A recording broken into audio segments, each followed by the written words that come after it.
네, 할렐루야, 반갑습니다. 우리 옆에 있는 분들 같이 인사하겠습니다. 반갑습니다. 안녕하십니까. 네. 네, 우리 주기도문 한번 마태복음 읽고 시작하겠습니다. 마태복음 6장이지요. 6장 9절부터 우리 주기도문 한번 읽고 시작하겠습니다. 마태복음 6장 9절부터 13절까지 합독하여 읽도록 하겠습니다. 신약성경 8페이지입니다. 시작. 그러므로 너희는 이렇게 기도하라. 하늘에 계신 우리 아버지여, 이름이 거룩히 여김을 받으시오며 나라가 임하옵시며 뜻이 하늘에서 이루어진 것 같이 땅에서도 이루어지이다. 오늘 우리에게 일용할 양식을 주옵시고 우리가 우리에게 죄 지은 자를 용서해 준 것 같이 우리 죄를 사하여 주옵시고 우리를 시험에 들게 하지 마시옵고 다만 악에서 구하옵소서. 나라와 권세와 영광이 아버지께 영원히 싸움나이다. 아멘.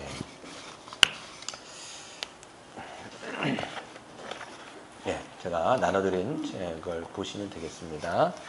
오늘은 이제 당신의 나라가 임하시오며 라고 하는 하나님에 대한 청원 두 번째 간구입니다. 제가 이제 말씀드렸던 것처럼 주기도문의 구조를 보면 먼저는 하나님의 이름을 부르는 거죠. 하늘에 계신 우리 아버지여 라고 이제 부르고 그 다음에 이제 세 개의 청원, 총 6개의 청원이 있다라고 말씀드렸습니다. 하나님 앞에 하나님에 대한 청원이 세 가지가 있고요.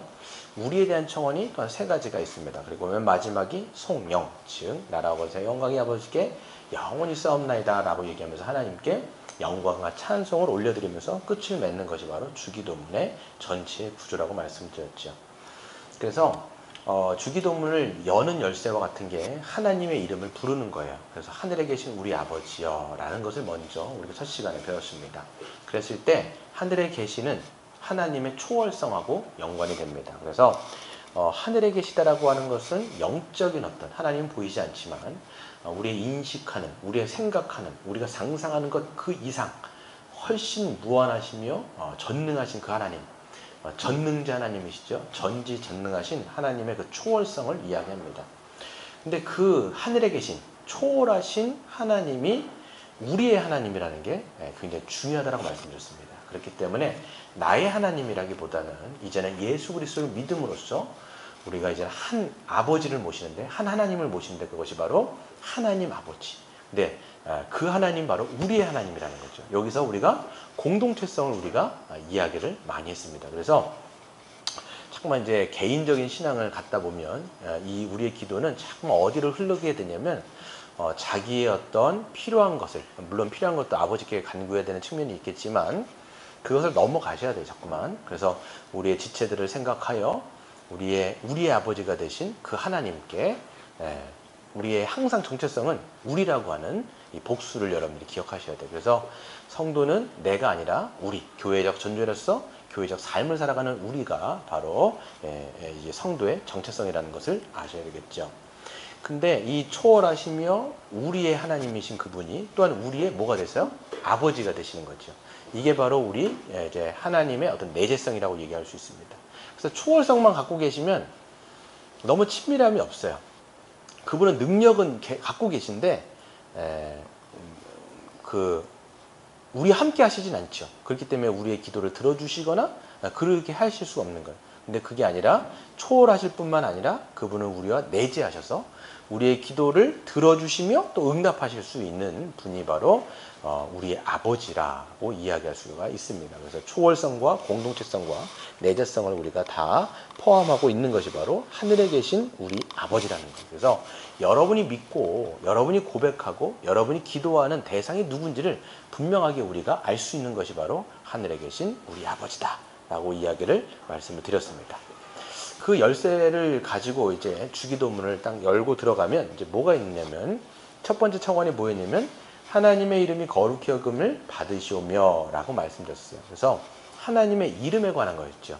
이름이라고 얘기할 때 하나님은 정확하게 이름이 있을 수가 없어요. 왜냐하면 이름이라고 얘기하는 건 어떤 존재를 규정하는데 하나님은 무한하신 분인데 그분의 존재를 다 규정하기는 불가능하단 말이에요. 하지만 성경에서 보면 하나님의 이름이 등장을 합니다. 뭐 여호와 니시라든지 여호와 라파라든지 이런 등등등의 이름이 등장합니다. 이거는 하나님의 이름이라기보다는 하나님의 어떤 성품, 하나님의 어떤 인격과 사역을 어느 정도 우리들에게 계시하는 측면이 있어요. 그래서 하나님은 이런 분이야 라고 얘기하는 거예요. 하나님은 치료하시는 분이야, 그런 등등등의, 하나님은 언약을 맺으시며 신실하게 반드시 이루어 가신 하나님이야 라고 우리에게 하나님의 어떤 특징들을 조금씩 계시하시는 측면이 바로 그 이름 안에 담겨 있다고 얘기할 수 있습니다. 근데 하나님의 그 성품과 사역의 가장 핵심이 뭐냐라고 하면 하나님의 거룩함이에요. 근데 그 거룩함은 뭐냐면 하나님은 완전하시다, 하나님은 온전하시다. 그러니까 우리와는 분리되어져서 하나님의 완전하심을 드러내는 건데, 그래서 하나님의 성품과 사역을 핵심적으로 한마디로 얘기하라 그러면 하나님의 거룩하심입니다. 근데 그 거룩하심은 어디에서 가장 잘 드러나느냐? 바로 예수 그리스도의 십자가예요.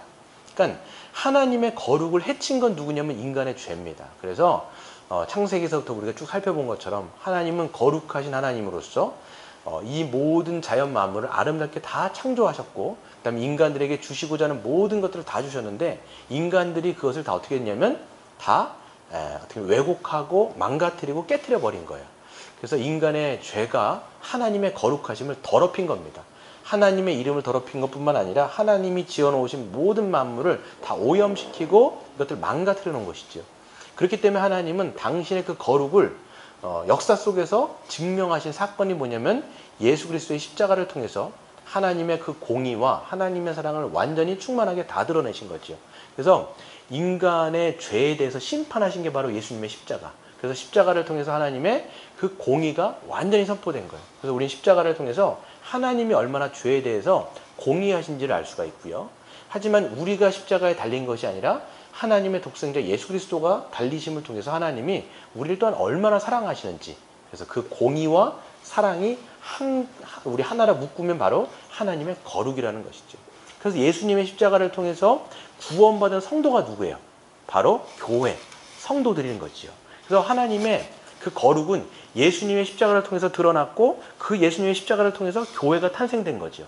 그렇기 때문에 교회는 하나님의 거룩을 반사해야 되는, 하나님의 그 거룩을 빛을 발해야 되는 그런 측면들이 있습니다. 그래서 교회는 말과 삶을 통해서 하나님의 명예를 드러내는, 그래서 오히려 하나님의 이름이 거룩히 여김을 받으시오며 라고 하는 기도는, 하나님의 이름은 이미 거룩하고 하나님은 원래 거룩하신데 하나님 더 거룩해지십시오 라고 얘기하는 게 아니에요. 하나님의 백성된 우리가 하나님의 명예를 위해서, 하나님 우리를 통해서 우리가 하는 말과 우리의 삶의 모든 행동이 하나님을 반사하여서 누군가가 우리를 통해서 하나님의 영광이 드러날 수 있도록 우리를 그렇게 사용해달라고 하는 기도가 된다는 것이죠. 그래서 지난 시간에 말씀드린 것처럼 이 기도를 여러분 삶 속에서 한다면 하나님의 명예와 직결된다. 예전에 어떤 책에 보면 하나님의 어떤 대사 이렇게 얘기했는데, 제목만 제가 동의하고 내용은 동의할 수 없겠지만 우리는 어떤 측면에서는 하나님 나라의 대사예요. 하나님 나라에서 파송받은 그러니까 여러분 두 개의 나라를 살고 있는 거예요. 하나님 나라의 백성이지만 또한 세상 나라에서 살고 있잖아요. 그렇기 때문에 누구에게 보냄받은 거냐면 하나님이 여러분을 이 세상 나라에 보냈단 말이에요. 그러면 여러분의 말과 삶을 통해서 누가 영광을 받으셔야 돼요? 하나님이 영광을 받으셔야 되죠. 그럼 여러분의 말과 여러분의 삶이 중요해요, 안 중요해요? 중요하다는 거예요. 그래서 하나님의 어떤 거룩하심을 드러내는 말, 덕을 세우는 거겠죠. 교회에서는 덕을 세우고 다른 사람들에게는 어떤 그 위로와 격려를 하고 그런 거죠. 세상 사람들처럼 뒤에 가고 뭐 이런 말 저런 말 뒷담화 뭐 이런 게 아니라, 그러니까 우리가 덕을 세우는 얘기를 하며 칭찬하고 격려하고 위로하며 즉 복음을 이야기하고, 그 다음에 여러분 삶이 복음을 담아내는 그런 담지자로서의 역할들을 감당할 때, 즉 사랑하고 용서하고 용납하며 그런 삶들을 살아갈 때 우리의 삶을 통해서 하나님이 영광을 받으신다는 것을 우리는 좀 기억하실 필요가 있다라고 말씀드릴 수가 있습니다. 그러면 이제 두 번째 오늘 이제 해야 될 것은 뭐냐면 하나님의 나라가 임하시오며 라고 하는 그 두 번째 청원이 있습니다. 그래서 하나님의 나라에 관한 청원이에요. 하나님의 나라가 임하기를 원합니다. 이거예요. 여러분 하나님의 나라가 임했을까요? 아직 안 임했을까요? 예, 어떻게 된 것 같아요? 예, 완성되진 않았죠. 예, 정확하게 알고 계신 거예요. 그래서 이미 임했습니다. 이미 임했지만 아직 완성되지 않았다라고 우리는 이야기할 수 있습니다. 그래서 이미와 아직이란 측면으로 우리가 이 신학을 이야기할 때 성경에서 이야기하고 있어요. 그래서 예수님으로 말미암아 하나님의 나라는 이미 임했어요. 예, 보이지 않도록. 근데 믿는 자들에겐 보이는 거죠. 근데 이제 예수님이 이제 다시 오시면, 재림하시면 이 하나님의 나라는 완전히 가시적으로 새 하늘과 새 땅으로 완전히 드러나게 된다는 것이 성경에서 이야기하고 가르치고 있는 내용입니다. 그래서 여러분 두 번째를 보시면 우리가 하나님의 나라가 임하시오며 라고 하는 기도인데요. 이게 어떤 측면들이 있는지를 한번 살펴볼 텐데요. 먼저는 하나님의 나라에 대해서 여러분들이 좀 살펴볼 필요가 있습니다.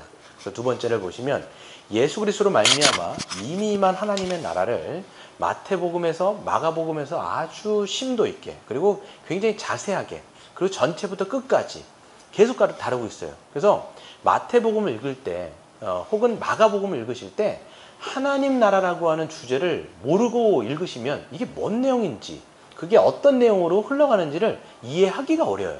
왜 그러냐면 마태복음 전체는 어떤 내용이냐면 하나님 나라에 대해서 얘기하고 있는 거예요. 이거를 한번 살펴보시면요. 마태복음 1장에 뭐가 나오죠? 예수님 족보가 나와요. 아브라함부터 다윗에서부터 이제 예수님까지 족보가 쭉 나온단 말이에요. 그러니까 예수님의 족보를 통해서 지금 뭘 알려주시고자 하는 거냐면 하나님 나라의 왕이 누군지를 알려주는 거예요. 왕의 족보인 거예요, 지금 그게. 네, 그래서 마태복음 1장은 하나님 나라의 왕이 누구신지 그 족보를 통해서 설명하고 있는 게 바로 마태복음 1장이에요. 그렇기 때문에 아브라함과 다윗의 후손이다라고 이야기하면서 예수님의 족보를 쭉 연결지어서 설명하는 거죠. 그러니까 예수님이 뜬금없이 나온 게 아니라 구약에서 예언했던 그 족보를 타고 지금 흘러오신 거예요. 그래서 우리가 이제 족보 있는 존재라고 얘기하잖아요. 그러니까 그런 족보가 있는 거예요. 족보가. 그러니까 그렇죠. 두 번째는 어떤 내용이 나오냐면 그 마태복음 2장에서 읽어보시면 예수님이 태어날 때 동방박사가 알잖아요. 그리고 누가 이제 잠깐만 예수님을 죽이려고 하냐면 그 당시 유대 나라에 실질적으로 세속적인 권력을 쥐고 있었던 헤롯이라고 하는 왕이 있었습니다. 이 헤롯이라는 왕이 이런 소식을 듣고 난 다음에 메시아가 왔다는 진짜 왔다라는 걸 얘기를 듣고 하나님 나라의 왕을 죽이려고 하는 내용이 바로 그 마태복음 2장에 담겨 있는 것이죠. 그래서 뭐 2살 이하로 죽인다든지 그랬을 때 예수님이 어디 가세요? 베들레헴에서 태어나셔가지고 나중에 애굽으로 피신하시죠. 그게 이제 그것 때문에 도망가시는 거예요. 그 요셉하고 마리아가 도망간다고 다시 온단 말이에요. 그래서 세속 권력을 휘두르는 헤롯 왕이 하나님 나라의 왕을 죽이려는 장면이 나옵니다. 3장에는 또 뭐가 있냐면 왕이 오실 길을 예비하는 자, 즉 누가 등장해요? 바로 세례 요한이 등장합니다. 그래서 세례 요한은 누구냐면 메시아의 앞길을 예비하는 자죠. 그래서 나는 그의 앞길을 예비하는 자다 이렇게 이야기하면서 나는 그의 신들매를 매기도 힘들다 뭐 이렇게 이야기하면서 내 뒤에 오신 이가 진짜 왕이다 라고 이야기하면서 그 당시 세례 요한도 많은 이적들을 나타냅니다. 그러다 보니까 사람들이 이제 세례 요한이 하나님이 약속하신 메시아라고 착각을 할 정도로 엄청난 사역들을 감당한단 말이에요. 그 사람들이 이렇게 막 올 거 아니에요. 그래서 세례 요한이 뭐라고 얘기하면 나는 아니야 이렇게 얘기하는 거예요. 나는 아니고 내 뒤에 오실 분이 진짜 왕이야 라고 얘기하면서 자기는 어떻게 됩니까? 그분 뒤에 오실 분은 흥해야 되고 나는 망해야 된다 이렇게 이야기하면서 자기가 메시아가 아니라는 것을 증명하는 거죠. 그리고 4장에서는 이제 뭐가 등장하냐면 진짜 왕이신 예수님이 이제 하나님 나라를 선포하시면서 그 사역들을 시작하시는 내용들이 나옵니다. 그래서 마태복음 4장 17절에 보시면 천국이 가까웠다 이렇게 돼 있어요. 천국이 너희는 회개하고 복음을 믿어라 라고 이야기하면서 회개하라 천국이 가까이 왔느니라. 그래서 마태복음하고 마가복음은 약간 좀 차이점이 있는 게 뭐냐면 마태복음을 쓴 대상이 누구냐면 유대인이에요. 유대인들은 하나님이란 말을 꺼려요. 그렇기 때문에 이 사람들 이제 마태복음에서 보면 하나님 나라란 말을 안 써요. 왜 그러냐면 하나님이라는 여호와라고 하는 말을 쓰는 걸 꺼렸기 때문에 이 사람들이 쓴 말이 대체 용어가 뭐냐면 천국이에요. 천국. 그래서 이게 우리나라에 들어오면서 샤머니즘하고 이게 약간 헷갈려 버린 거예요. 그러다 보니까 우리가 천국 그러면 죽어서 가는 어떤 곳 이렇게 돼버린 거예요. 마태복음. 그래서 이걸 원래 좀 번역하면 하늘나라라든지 이렇게 번역했으면 사실 더 좋았을 텐데 개혁개정을요. 그렇게 번역하지 않고 천국이란 말을 쓰는 바람에 약간 우리에게는 이제 하나님 나라의 개념이 우리가 죽어서 가는 어떤 곳 이런 개념으로 약간 혼용이 된 겁니다. 그래서 여러분 마가복음을 읽어보시면 거기에서는 천국이란 말을 안 쓰죠. 뭐라고 되어 있어요? 하나님 나라라고 그냥 딱 써버려요. 예. 대상이 다르기 때문이에요. 대상이 다르기 때문에 그렇게 쓴다라는 것을 우리가 알 수 있습니다. 그리고 5장부터 7장까지는 어떤 거냐면 제가 늘 말씀드리는 것처럼 주기도문이 이 안에 들어있죠. 산상수훈에 대한 내용을 예수님께서 설명을 하시는데 거기서 산상수훈의 핵심적인 내용이 뭐냐면 하나님 나라의 백성의 삶이 무엇인지를 설교하는 장면이 바로 이 산상수훈에 담겨 있습니다. 우리 10장은 뭐냐면 하나님 나라의 백성인 제자들을 부르시는 장면이 있죠. 그래서 그러니까 예수님은 하나님 나라의 왕이에요. 그분이 왕인데 그 하나님 나라의 왕이신 그분이 왔기 때문에 뭐가 온 거예요? 하나님 나라가 온 거잖아요. 그럼 이제 누가 필요한 거예요? 그게 백성들이 필요한 거잖아요. 그 백성들을 부르시는 장면들이 상징적으로 누구냐면 제자들을 한 명씩 부르시는 거예요. 어디로 부르시는 거냐면 예수 그리스도로 인해서 이미 임한 하나님의 나라에 한 명씩 데려오는 거예요. 뭐 베드로도 오라고 얘기하고 그러니까 예수님을 만나면 다 어떻게 해요? 자기가 갖고 있었던 것을 버리고 곧 따르니라. 곧 따르니라. 이렇게 되어 있는 거예요. 이제 급진적인 제자도라고 우리가 이야기도 하는데 그러니까 하나님 나라가 임했기 때문에 그 하나님 나라를 본 자는 모든 것을 버리고 주님께로 들어가는 거예요. 주님으로 말미암아 하나님 나라에 들어가는 모습들을 보게 되는 것이죠. 그리고 13장에는 뭐냐면 예수님께서 본격적으로 하나님 나라를 비유로 말씀하십니다. 여러분 이제 마가복음의 4장에서 뭐가 되냐면 씨 뿌린 자의 비유가 있죠. 씨 뿌리는 자의 비유가 뭐에 관한 비유예요? 하나님 나라에 관한 비유예요. 그리고 또 여러 가지가 있죠. 하나님 나라의 비유가. 등등등이 다 13장에도 기록이 되어 있습니다. 그리고 18장은 뭐가 있냐면 예수님은 하나님 나라의 백성이 서로 어떤 관계를 맺으며 살아가는지를 가르치시고 선포하시는 내용이 있는 건데 마태복음 18장에 어떤 내용이냐면 이런 내용이 있어요. 그래서 용서하는 내용이 있고요. 어떻게 용서해야 되는지, 어떻게 형제를 회개하고 돌이켜야 되는지를 그런 관계의 설명이 바로 마태복음 18장에 담겨 있습니다. 그리고 24장부터 25장까지 보시면 어떤 내용이냐면 마지막 날 하나님 나라가 임할 때 어떤 징조가 있을지에 대해서 종말론적으로 설명을 하십니다. 그래서 마지막 때, 그러니까 이미 임한 하나님의 나라가 아니라 이건 뭐예요? 완성될 하나님의 나라를 예수님께서 24장, 25장에 들어서 설명을 하시는 것이죠. 그래서 어떤 징조가 있을지 설명해 주시고 그리고 맨 마지막에 28장에 보시면 하나님의 정권을 부여받은 예수님이 세상 끝날까지 어떻게 하시겠다? 내가 너희와 함께 하겠다. 임마누엘 하겠다. 그러니까 하나님 나라의 왕이 이제 승천하시면서 예수님은 올라가시잖아요. 근데 이제 남은 백성들이 있을 거 아니에요. 근데 내가 너희들에게 이제 성령을 보내서 내가 영원토록 너희와 함께 하겠다. 이렇게 이야기하시면서 올라가는 장면으로 끝이 나요. 마태복음 전체를 한번 살펴보세요. 왕이 오셨다. 하나님 나라가 왔다. 그 비유를 설명하고 그날의 백성들을 초대하고 그분이 올라가시면서 너희 잘 있어라. 내가 너희 함께 하겠다. 뭐에 관한 내용이에요? 전체가 다. 하나님 나라에 관한 내용으로 아예 전체가 쓰여 있어요. 마가복음도 마찬가지예요. 그렇기 때문에 이 하나님 나라에 관해서 우리가 알지 못하면 성경을 읽어놓고도 난 놓고 기억자를 모르는 거예요. 이걸 읽는데도 이게 무슨 내용인가라고 할 수밖에 없어요. 그러니까 이 주제를 알아야 돼, 주제를. 이 전체, 하나님 나라라고 하는 주제를 알면 이게 잘 읽히는 거죠. 그러니까 우리가 기도하는 걸 보세요. 하나님 나라가 임하시오며 이미 임했는데 그 하나님의 나라가 임하게 해달라는 그 기도가 뭔지를 뒤에 가서 좀 설명을 해드릴게요. 그래서 예수님이 이제 그 마태복음이라든지 마가복음에 보시면 이적들을 굉장히 많이 일으키세요. 여러분 그 마가복음 같은 데서 처음에 예수님께서 공생애를 시작하시면서 어떤 생각하신 줄 아세요? 대부분 치유 사역을 많이 하세요. 그래서 막 병든 자가 막 사람들이 막 온단 말이에요. 중풍병자 오고 손 마른 자가 오고 예수님께서 그 사람들을 막 치유하시고 그러잖아요. 그러니까 이 예수님이 질병들을 다 치유하시는 사건들을 통해서 이거를 적용을 할 때 우리도 지금도 치유가 돼. 믿으면 치유된다. 이렇게 말하면 이거를 또 성경을 잘못 보는 거예요. 물론 지금 이 시대에 치유가 없다는 건 아니지만 성경은 지금 그 얘기를 하려는 것이 아니라는 거예요. 지금 질병이라는 게 뭐냐면 여러분 병이라는 게 뭐예요? 우리가 암 걸리고 또 뭐 치질 걸리고 또 어떤 사람은 당뇨가 있고 뭐 이렇게 병이 걸리잖아요. 병이라는 게 뭐예요, 여러분? 병. 그게 온전한 거예요? 온전하지 않은 거예요? 온전하지 않은 거죠. 하나님의 창조의 세상이 온전할까요? 온전하지 않았을까요? 원래 창조의 세계가. 온전했죠. 그땐 아름다움만 있고 완전하고 조화롭고 균형이 있고 모든 것이 풍성했단 말이에요. 충만했단 말이에요. 그 아름다운 하나님의 나라가 뭐 때문에 망가진 거예요? 인간이 죄를 졌기 때문에 그 죄가 들어오고 그 죄가 하나님이 만들어 놓으신 모든 세상을 다 일그러뜨린 거예요.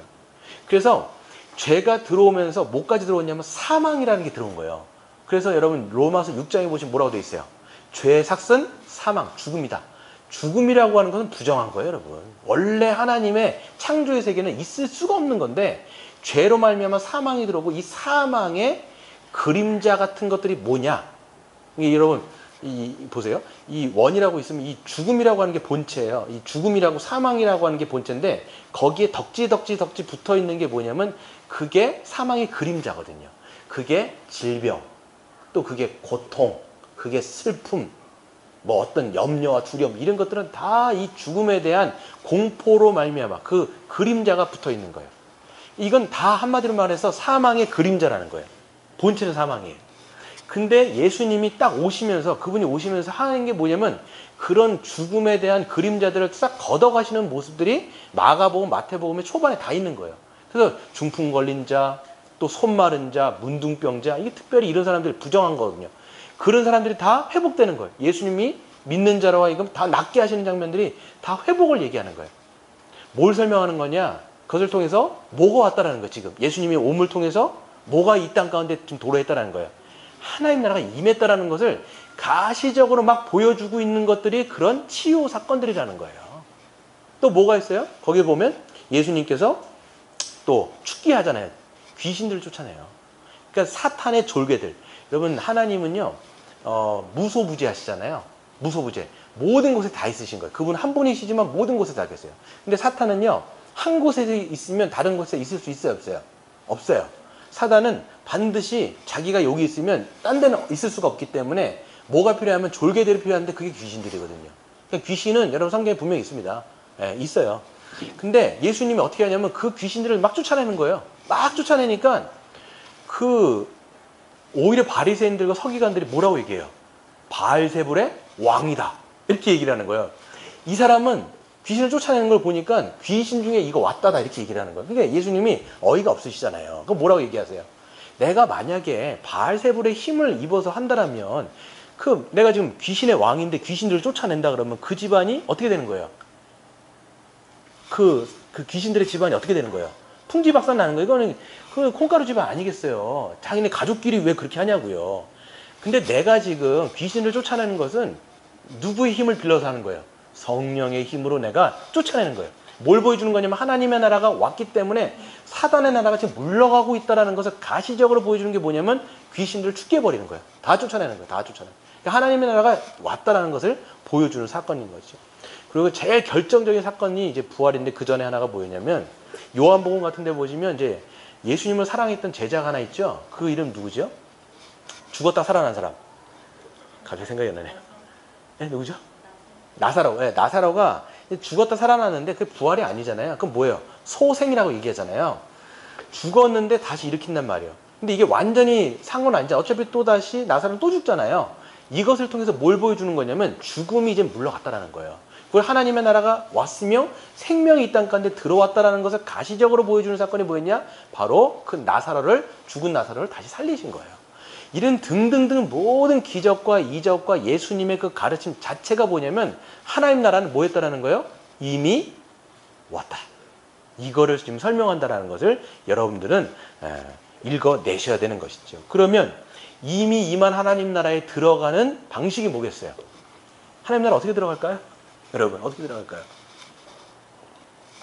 어떻게 들어갈까요? 예, 회개하고 믿음이에요. 두 가지가 다 있는 거죠. 그래서 예수님이 뭐라고 말씀하셨냐면 때가 차고 하나님의 나라가 가까이 왔으니 이 가까이 왔다라는 것은 언젠가 올 게 아니라 이미 왔다라는 걸 전제하는 거예요. 하나님 나라가 가까이 왔으니 너희는 뭐하고 뭐하라? 회개하고 복음을 믿으라 이렇게 얘기하는 거예요. 그러니까 하나님 나라가 이미 왔으면 그 나라에 이제 들어가는 방식이 회개하고 믿는 거예요. 회개란 뭐예요, 여러분? 회개가 뭐예요? 내가 주인 됐던 삶을 이제는 포기하는 거죠.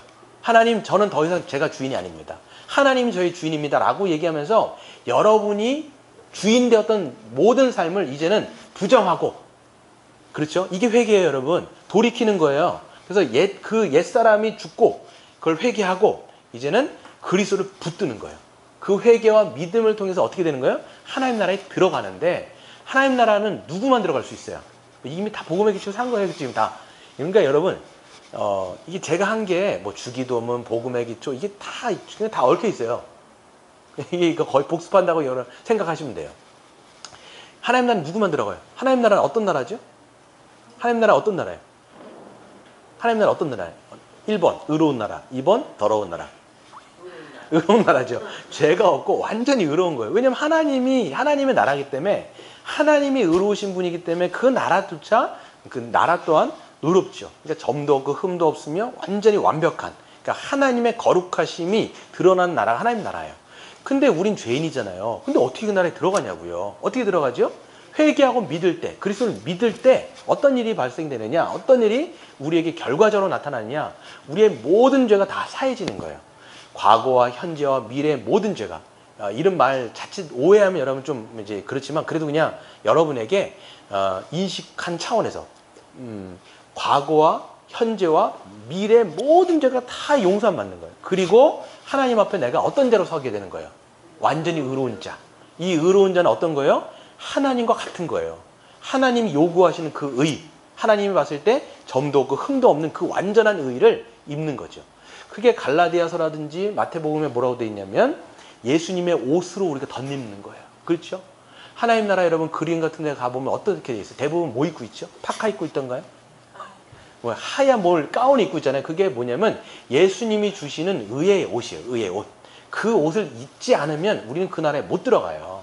그래서 여러분 마태복음에 보시면 어떤 비유가 나오냐면 어떤 사람들이 왕이 초대를 합니다. 이 사람 막 불러오고 저 사람한테 사람들이 응답을 안 하는 거예요. 왜? 그 왕의 초대에 불응을 하냐면 저는 밥 갈아야 돼요. 저는 오늘 결혼해야 되는데요.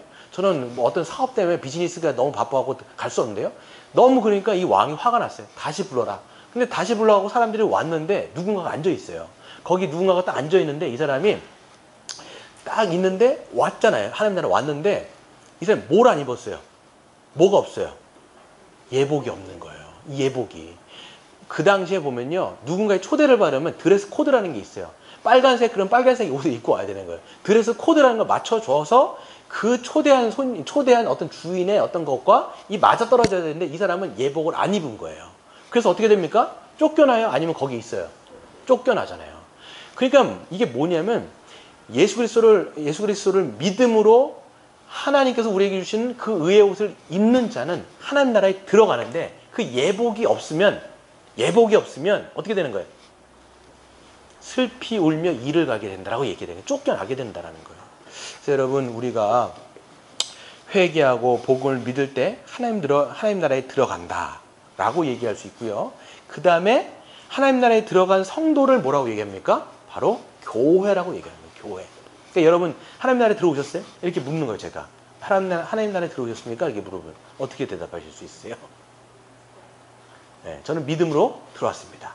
왜 그러냐면 저는 그리스도 안에 있기 때문에. 여러분이 영적으로 그리스도 안에 있다라고 하는 얘기와 하나님 나라에 들어왔다는 얘기가 똑같은 거예요. 다 똑같은 얘기예요. 그래서 여러분의 죄가 용서함 받고 내가 의롭다게 되어서 하나님 나라에 들어갔다 얘기하는 거죠.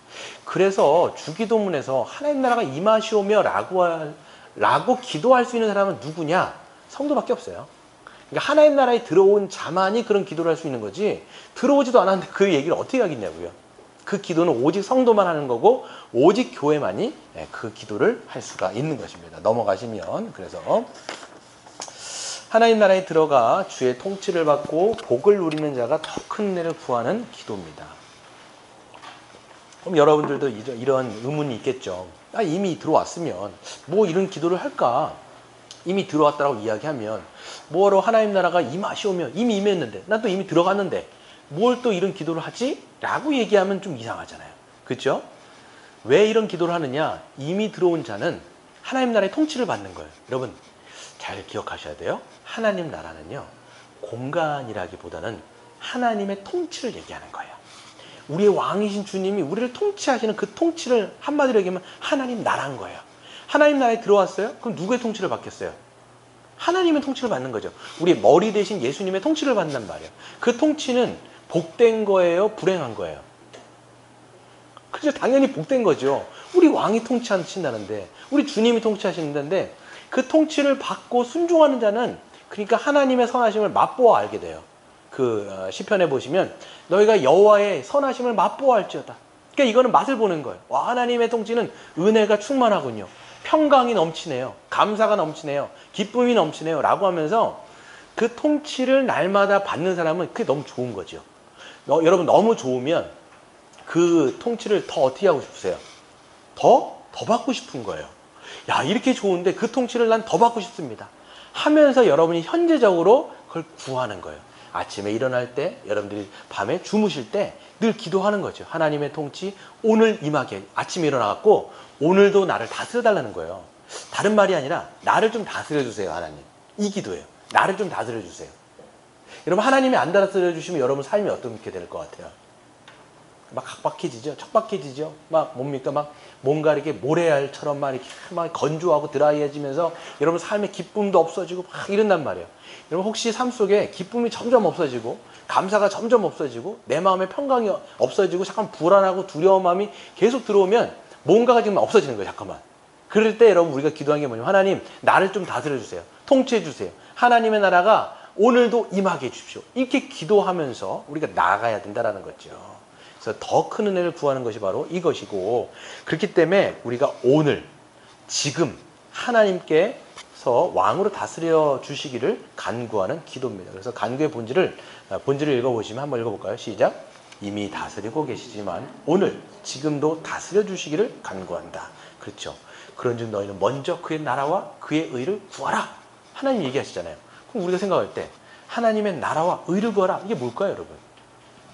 이게 바로 이 기도예요, 사실 말해서. 하나님 나를 오늘도 하나님의 거룩한 통치로 나를 좀 다스려 주십시오. 여러분, 세상의 통치는요, 지저분해요. 그렇잖아요, 여러분. 세상의 통치, 세상의 어떤 여러분의 어떤 정욕, 사실 다 지저분하고 불결한 거거든요. 근데 하나님의 통치는 거룩해요. 그 통치가 임할 때마다 우리가 점점 거룩해지고 그 거룩한 맛을 보게 되는 거죠. 마틴 로이드 존스 목사님의 설교와 설교자라는 책에 보면요, 이런 얘기가 있어요. 이분이 나중에 한 거예요. 이분이 주일마다 설교하고 오후 예배 때마다 설교를 하겠죠. 그때 어떤 사람이, 누가 왔냐면 영매가 온 거예요. 영매 아세요? 이게 신접해가지고 하는 사람이 온 거예요. 그걸 몰랐죠. 근데 이제 이분이 이제 영매를 하니까 뭔가 이제 느낌이라는 게 있잖아요. 느낌. 항상 이제 느끼는데 어떻게 해가지고 이분이 예배를 온 거예요. 그러니까 원래는 무슨 비즈니스 때문에 누구한테 갔어야 되는데 몸이 아파가지고 그 약속을 취소하고 사람들이 가고 있는 그 웨스트민스터 채플에 참석을 한 거예요. 근데 딱 갔는데 앉아보니까 뭔가 느낌이 있는 거예요. 어떤 느낌이면 자기가 영매를 했을 때의 느낌과 이 교회에서 예배를 드는데 어떤 느낌이 비슷한 거예요. 이게 비슷한 거예요. 근데 중요한 차이점은 뭐냐면 이 영매를 했을 때의 느낌은 불결한 거예요. 근데 이 교회에서 예배를 드렸을 때 성령의 임재는 거룩하다라는 게 완전 차이가 있다는 거예요. 그러니까 여러분, 이 하나님의 통치는 거룩해요. 그렇기 때문에 우리를 정결하게 하고 우리를 맑게 하며 우리를 각성시키면서 우리의 영을 새롭게 하는 것이 하나님의 통치, 이 거룩한 통치의 놀라운 은혜라는 것들을 우리가 보는 거죠. 그래서 오늘도 지금도 우리를 거룩하게 다스려 주시도록 기도하고, 그렇기 때문에 그 간구하는 이유는 말씀을 드린 것처럼 한번 읽어볼까요? 시작. 이미와 아직의 시대에 하나님의 통치를 거부하거나 받지 않을 수 사실 있어요. 여러분 영적으로 우리가 좀 막 이렇게 미끄러져 갈 때, 영적인 침체를 겪을 때 어떤 생각이 드세요? 하나님이 여러분 다스려 주셨으면 좋겠어요? 아니면 그냥 그대로 죄 가운데 머물러 있었으면 좋겠어요? 다스려 주셨으면. 예. 근데 여러분 너무 영적으로 침체되면 그냥 하나님이 나를 좀 터치 안 했으면 좋겠어요. 이런 마음이 막 든단 말이에요. 그냥 그 자리에 그냥 있기를 원해. 그냥 이거는 영적으로 굉장히 심각한 거예요. 그때 오히려 더 이렇게 기도를 해야 되는 측면이 있죠. 하나님 나를 좀 다스려 주세요. 그래서 내가 어떤 죄 가운데 있다라면 일어날 수 있는 길을 열어주시고 회개하여 다시 한번 주님의 통치가 임마누엘이 나에게 들어올 수 있도록, 그래서 이 거룩함을 사모할 수 있도록 여러분 인도해 주시도록 여러분 기도해 주셔야 되겠습니다. 간구의 내용을 보시면 그렇기 때문에 스스로 주됨을 포기하고 주님의 주권적 통치에 순종하기를 간구하는 거예요. 그래서 나를 다스려 주세요 라고 하는 것은 다른 말로 하면 뭐냐면 여러분의 그 주인됨을 잠깐 포기하셔야 돼요. 그렇잖아요. 내가 나를 다스리면 이건 주님의 통치를 거부하는 거잖아요. 맞죠? 그렇죠? 하나님 오늘도 내가 나를 다스리겠습니다. 이건 뭐냐면 이 우리가 어떤 핸들을 거머쥘 때 내 삶의 주인은 나라는 거예요. 그러니까 내가 자꾸만 내 핸들을 자꾸만 갖고 가려고 하는데 이거는 내가 주인 되어지는 삶이죠. 근데 여기서 기도하는 건 뭐예요? 이 운전대를 누구에게 맡기는 거예요? 자꾸만 하나님에게 맡기고 하나님이 나를 다스려달라고. 다른 말로 하면 내가 어떤 것들을 자꾸만 부인하는 거예요. 이걸 예수님께서 뭐라고 말씀하셨냐면 자기를 부인하는 삶이라고도 말씀하신다고 얘기할 수 있습니다. 우리 네 번째 한번 보도록 하겠습니다. 같이 읽어볼까요? 시작. 하나님의 통치가, 그렇죠. 하나님의 통치가 우리에게 임할 때 일어나는 일들이 뭐냐, 결과가 뭐냐. 성도들이라면 여러분들이 하늘의 은혜와 평강을 누리게 되겠죠. 그리고 더욱 거룩을 사모하게 됩니다. 하나님의 선하심을 우리가 맛보아알게 되어져서 하나님 더 나를 그렇게 우리가 좋은 것 경험하면 더 사모하게 되잖아요. 예, 마찬가지로 이런 기도를 할 때 그 하나님께서 우리를 통치해 주실 때 더 우리가 그것들을 맛보게 되고 사모하게 되죠. 두 번째는 교회는 점점 말씀으로 세워지게 되고요. 또 사랑으로 충만하게 되어지고요. 또 성령의 열매가 풍성하게 나타나게 됩니다. 그래서 우리가 기도하죠. 모든 성도들이 하나님의 나라가 임하시오며, 다시 말로 해서 우리 교회를 좀 다스려 주십시오. 우리 교회를 다스려달라는 거예요. 뭘로 다스려 주실까요? 하나님 뭘로 다스리세요? 말씀으로. 그렇죠? 뒤에 써놨지만 성경과 성령이에요. 그래서 하나님의 말씀이 계속 우리에게 선포가 되어지고 그 말씀을 통해서 우리의 영혼이 자라나게 되어지고, 여러분의 영혼이 자라나면 자라날수록, 우리가 성장하고 성숙하면 성숙해질수록 우리 안에 뭐가 배어지냐면 이제 사랑의 열매들이 나타나는 거예요. 그래서 누군가를 더 섬기려고 하고 누군가에게 더 마음이 가게 되어지고 위로하고 격려하고 내가 가지고 있는 은사로 다른 사람들을 자꾸만 섬기려고 하는 마음들이 커져요. 그렇죠? 그래서 하나님의 통치가 임하면 임할수록 누구를 닮아갈까요? 우리 주 예수님. 우리 주님의 사랑이 자꾸만 내 안에 배어지게 되는 거예요. 배어지는 거예요. 이게 이제 배워지는 거죠. 그러다 보니까 우리의 이 교회 안에 뭐가 자꾸만 맺혀지게 되느냐? 성령의 열매가 맺히는 거예요. 성령의 열매는요, 이게 그냥 뚝딱 맺히는 게 아니라 우리가 말씀 충만해지고 또 우리가 서로 사랑으로 하다 보면 이 성령께서 우리 안에 이제 열매들을 이제 알알이 맺혀지게 만드시는데, 이제 갈라디아서 5장에 있는 거죠. 사랑과 희락과 화평과 온유와 절제와 이런 것들이 여러분 삶에 배어지게 되어지고 이런 것들이 나타나게 되는 것입니다. 또 뿐만 아니라 교회가요, 하나님의 통치가 충만하게 되어지면, 하나님 나라가 임하시오며 그 주님의 통치가 충만하게 되어지면 이제는 이 에너지가 어디로 흐를까요? 안으로 흐를까요? 밖으로 흐를까요? 이 에너지가 안으로 모일까요? 밖으로 넘칠까요? 밖으로 흐르죠. 그렇죠. 밖으로 넘치는 거예요. 그래서 요셉에게 주었던 그 예언이 뭐냐면, 너는 담장 너머로 뻗은 가지와 같다는 거예요. 담장 너머로 뻗은 가지. 우리가 찬양도 막 하잖아요. 그러니까 우리의 복음이 우리 안에서만 흘러 넘치는 것이 아니라 이것이 전도가 되어지는 거고, 복음이 선포가 되어지고, 누군가가 또 우리의 입술을 통해서 전해진 말씀을 통해서, 복음을 통해서 누군가는 또 예수 그리스도를 영접하게 되는 것이고, 이게 하나님 나라가 확장되는 거예요. 그렇죠? 그래서 하나님 나라가 임하시오며 라고 했을 때는 이 양적인, 이 질적인 측면에서도 그렇지만 양적으로 확장되어지는 측면들도 분명히 있다라고 이야기할 수 있습니다. 그래서 교회가 교회를 통해서 복음이 전파되어지고, 그 다음에 깨어진 세상에 이제 이 하나님의 어떤 안녕과 질서와 공의가 또한 증진되어지는데, 이 측면들은 우리가 좀 생각해 볼 필요가 있어요. 그래서 지금 이 세상이 여러분 아직 완전하지 않잖아요.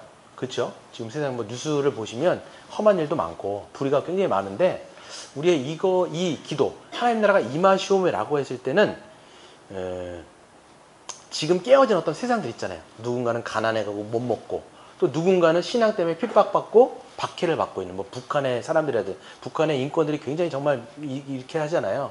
그런 것들을 바라면서 우리가 기도할 때 이런 것들이 하나님의 어떤 그 질서와 안녕과 그 어떤 그 공의들이 이런 현실 가운데서도 드러날 수 있도록 하는 기도가 또한 이 기도예요. 우리 신자가 좀 기도해야 되는 내용들이 있는데 이거 좀 나중에 또 한번 살펴볼게요. 다섯 번째 한번 읽어보겠습니다. 시작. 이미 임한 하나님의 통치는 머리 대신 예수 그리스도의 통치가이다. 그래서 우리의 머리가 되시고 주가 되신 예수님의 통치와 몸된 교회의 순종이 있습니다. 그래서 임의만 하나님의 통치는 이제 머리 대신 예수님을 통해서 통치가 되어지겠죠. 그래서 예수님이 이 교회를 통치하시고, 그럼 몸된 교회는 그 주님의 통치에 어떻게 하는 것이 가장 합당한 반응일까요? 예, 순종하는 거예요. 그래서 여러분, 주님의 통치에 가장 합당한 반응은 순종이에요. 순종할 때 그 은혜를 우리가 누리게 되는 거예요. 예. 그래서 성도라고 얘기할 때 정체성을 보시면 하나님의 자녀라고도 이야기할 수 있고요. 그 다음에 우린 제자이기도 하지만 또한 종이기도 합니다.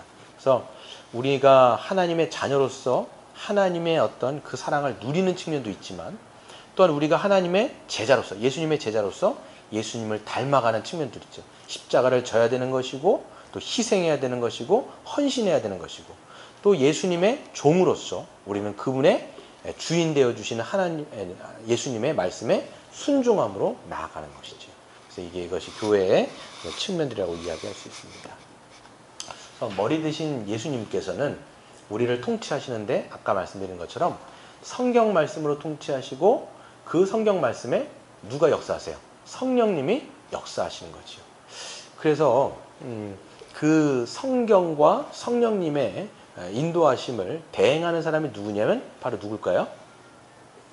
네, 목사와 장로, 즉 당회가 되겠죠. 그래서 머리 대신 예수님께서 우리를 직접 이렇게 말씀하시지 않으세요. 여러분, 예수님이 뭐 직접 말씀하신 거 봤나요? 아니잖아요. 성경을 통해서 말씀하시는데, 그 성경을 예수님 대행으로 가르치고 전하는 사람이 누구예요? 저 같은 목사, 그렇죠? 목사와 그 다음에 장로가 함께 하나님의 말씀을 가르치고 전함을 통해서 하나님의 통치를 대행하는 겁니다. 그래서 머리 대신 주님의 통치를 당회, 즉 교회가 하는 것이고, 그래서 모든 성도는 이제 목사가, 장로가 하나님의 말씀을 정직하게 가르친다라면 그거는 인간의 말은 아닐 거예요. 누구의 말씀이 되는 거죠? 하나님의 말씀이 되는 것이고, 그 하나님께서 말씀하신 거에 우리가 순종해야 되는 책임이 있는 것입니다. 얘기를 해야 되겠죠. 6번째 우리가 한번 같이 읽어보도록 하겠습니다. 시작. 예수 그리스도의 재림으로 말미암아 완성될 하나님 나라를 소망하는 것입니다. 그래서 이미만 하나님의 나라가 있지만, 그렇기 때문에 우리가 하나님 나라가 임하시오며 더 우리를 통치해 주십시오 라고 기도하는 측면도 있지만, 하나는 이제 미래에 대해서 소망하는 기도가 또 되는 거예요. 왜 그러냐? 아까 얘기한 것처럼 하나님의 나라는 이미 임했지만 아직 완성되지가 않았어요. 언제가 완성이죠? 예수님이 재림, 다시 오시면 하나님의 나라가 완성이 됩니다. 이걸 우리가 요한계시록에 보면 새 하늘과 새 땅, 즉 신천, 신지 이렇게 되는 거죠. 그렇기 때문에 예수님이 오셨을 때는 이 깨어진 세상을 완전히 복구시키는 거예요. 그러니까 지금 여러분 눈에 보이는 이 세상이 완전히 없어지는 게 아니에요. 그래서 우리가 이제는 흐물흐물한 어떤 영적인 어떤 나라에 들어가는 게 아니라, 그때도 뭐가 있어요? 물질 세계이기 때문에 우리가 몸이 있고 이 세상이 있는데 뭐가 없냐? 죄가 없고 사망이 없는 나라예요. 그러니까 지금처럼 깨어지고 왜곡되어 있고 그런 세상이 아니라 그때는 완전한 하나님의 나라인 거죠. 우리의 몸도 예수 그리스도처럼 부활하게 되어질 것이고요. 예수님의 몸과 같이 완전 영화로운 몸으로 부활하게 될 것이고, 우리가 새하늘과 새 땅에 그 들어갈 나라도 어떤 나라예요? 완성된 나라죠. 완성된. 그래서 에덴 동산보다도 더 풍성하고 더 풍요롭고 완전한 그 나라에 우리가 들어가게 되는 것입니다. 그래서 교회는 무엇을 소망해야 되느냐? 하나님 나라의 백성으로서 뭐를 소망해야 돼요? 완성될 그 하나님의 나라를 소망해야 돼요. 여러분 어떠세요? 이걸 우리가 예전 우리 선배들은 재림신앙이다 얘기했어요. 재림신앙. 예수님이 다 마라나타, 주 예수여 어서 오시옵소서. 어서 오시옵소서 왜 자꾸만 그걸 기도하는 걸까요? 왜 어서 와달라고 왜 기도하죠? 왜 기도할까요? 왜 예수님의 재림을 소망할까요? 근데 왜 사람들은 이제는 예수님의 재림을 잘 소망을 하지 않게 될까요? 왜 자꾸만? 이걸 여러분 생각해 보셔요. 한국 교회가 자꾸만 잃어버리고 있는 게 뭐냐면 이 재림에 대한 것들이 자꾸만 점차 사라져요. 왜 그럴까요? 그 이유는 뭘까요? 맞아요. 너무 아쉬울 게 사실 없어요. 네, 사실 여기가 조사원이에요. 지금 보시면 대부분 풍족하지 그러니까 우리가 못 산다고 하지만 삼시세끼 사실 다 먹고요. 그죠? 이게 다 상대적이긴 하지만 그래도 우리가 누릴 것들은 굉장히 많이 누리고 있어요. 제가 예전에 말씀드린 것처럼 여러분 조선시대의 왕보다도 여러분이 한 100배 이상은 더 많이 누려요. 진짜로요. 왕들보다도 훨씬 많이 누린다니까요. 예전에 왕들 중에 많이 죽은 병이 뭐냐면 이 종기 나가고 죽은 사람이 그렇게 10명 이상이 조선시대 왕이 종기 때문에 죽었어요. 지금은요, 약국 가면 고약 하나 붙이면 살아나요. 죽지도 않아요, 그건 병 갖고. 이 사람들은요, 이 조선시대는요, 우유가 그렇게 귀해가지고 1년에 몇 번 못 먹는 거예요. 근데 지금은 우유는 매일 배달돼요, 지금. 그럼 남아서 사람들은 막 모욕하고 막 난리쳐요, 이걸로 갖고. 그 정도로 우리는 너무 풍족한 시대에 살기 때문에 실제적으로 우리가 한국이라는 나라가 굉장히 풍성한 나라입니다, 여러분. 우리가 물이 굉장히 물 부족하다고 얘기해도 우리나라 말고요. 그러니까 하루에 샤워를 마음껏 뜨거운 물로 할 수 있는 나라가 몇 나라가 안 돼요. 그러니까 몇 나라라기보다는 3% 안에 드는 나라가 우리나라예요. 그러니까 뜨거운 물로 자기가 씻고 싶을 때 쉴 수 없는 나라가 훨씬 많다는 거예요. 그 정도로 우리는 굉장히 풍족한 가운데 살고 있어요. 물론 우리가 왜 풍족하지 못하다고 느끼냐면 상대적이잖아요. 누군가 자꾸만 더 잘 살아. 그리고 그 TV에 나오는 사람들, 연예인들 보세요. 다 보면 그렇죠. 마귀의 시험을 그렇죠. 네. 이런 보세요. 그거 보시면 연예인들 사는 거 보세요. 진짜 잘 살아요, 이 사람들. 어떤 연예인들 보면 이제 어떤 여배우인데 혼자 딱 사는데 결혼도 안 했어요, 이 사람이. 딱 사는데 어디 사냐면 한강에 전망 좋은 데 사는 거예요. 다 자기 할 거 다 해요. 그러니까 뭐 돈 벌러 가고 광고 한번 찍으면 뭐 얼마씩 들어올 거 아니에요. 그리고 나서 한 게 뭐냐면 할 게 없으니까 저녁에 이제 뭐 이게 뭐 요리해 먹고 그 커피 한 잔 딱 타놓고서 한강 노을 지는 데를 딱 바라보면서 커피 한 잔 하는 거예요. 이 여유 이런 걸 바라보면 또 없는 사람들은 야 나는 저거 못하는데 그렇게 사는 사람이 얼마나 있겠어요. 그러니까 우리는 늘 이게 상대적으로 빈곤하다고 생각하니까 부족한 거지만 실질적으로 굉장히 풍족하고 너무 풍족하다 보니까 사실 예수님이 오셔서 할 일이 별로 없어요. 그렇잖아요. 아니, 지금도 풍족한데 뭐 오시면 뭐가 얼마나 나아지겠어? 지금도 괜찮은데 이러다 보니까 재림신학이 점점 사라지는 거예요. 마라나타 주 예수 그리스도 어서 오시옵소서. 이거 잘 얘기 안 한다고요. 기도 안 한다고요. 저도 생각해보면 지금에 만족하는 게 너무 많은 거예요, 저도. 네. 그러다 보니까 그래서 우리가 볼 때 이 하나님의 재림 소망은요 어떻게 되냐면 하나님에 대한 사랑이 깊어지면 깊어질수록 그리고 이웃에 대한 사랑이 더 깊어지면 깊어질수록 이 재림에 대한 소망이 커진다. 이게 무슨 얘기냐면 자꾸만 이 깨어진 세상에 불완전한 면들을 잠깐 보셔야 돼요. 우리가 만족하는 게 아니라 내가 편하면 그런 기도 안 해요. 그렇잖아요. 내가 편하면 누군가의 불편함과 누군가의 어떤 부족함을 공감이 없어요. 근데 우리의 영적인 시각을 자꾸만 열어가지고 뭘 봐야 되냐면 부족한 사람들 그리고 가난한 사람들 깨어져 있는 사람들을 자꾸만 볼 때 이 세상은요 만족한 세상은 사실 아닌 거예요. 너무 깨어져서 어떻게 보면 굉장히 불공평하고 어떻게 보면 굉장히 힘든 세상이에요. 그럼 우리는 북한이 아니잖아요. 북한만 가보더라도 저도 안 가봤지만 북한의 인권은 굉장히 미치잖아요. 그래서 보면 북한에서 신앙생활하는 사람 어떤 것 같아요, 여러분? 어떨 것 같아요? 그런 거 뭐 매스컴에서 들어보셨잖아요. 어떻다고 하던가요?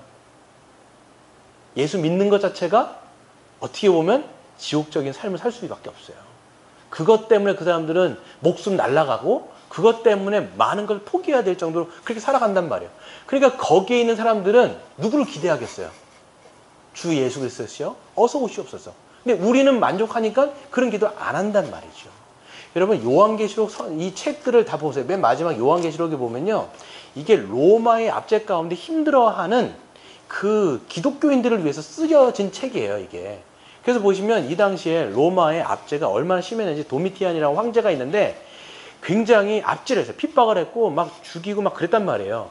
그러니까 이 사람들에게 뭐가 위로가 되냐면 예수님이 다시 오심이 이 사람들은 위로운 거예요. 빨리 오셔가지고 뭘 자꾸 기도하냐면 우리를 좀 신원해달라고 기도해요. 이 신원이 뭐냐면 그러니까 우리를 압제했던 사람들을 다 심판하시고 우리의 아픔을 맨 마지막에 여러분 요한계시록 맨 마지막에 뭐예요? 우리의 눈에서 눈물을 닦아주시고 이 기도를 하는 거예요. 우리의 눈에서 눈물을 닦아주시고 우리를 좀 신원해 주십시오라고 기도하면서 뭐라고 얘기해요? 주님 속히 오시옵소서. 이거를 기도하게 되는 거죠. 그러니까 우리도 어떻게 보면 이 고통이라고 하는 것이 오히려 우리에겐 그런 눈을 열어줘서 오히려 그것을 소망하게 만드는데 지금 그것들이 너무 풍족하다. 저도 마찬가지고. 그래서 우리가 좀 이것들은 인식하셔야 돼요. 여러분이 좀 자기 스스로를 자꾸만 되돌아보면서 교회적으로는 자꾸만 그런 설교들을 해야 될 것이고요. 성도 개개인은 자꾸만 그런 거에서 눈을 띄려고 여러분 영적으로 각성하셔야 돼요. 그래야 이것을 우리가 놓치지 않게 될 것입니다.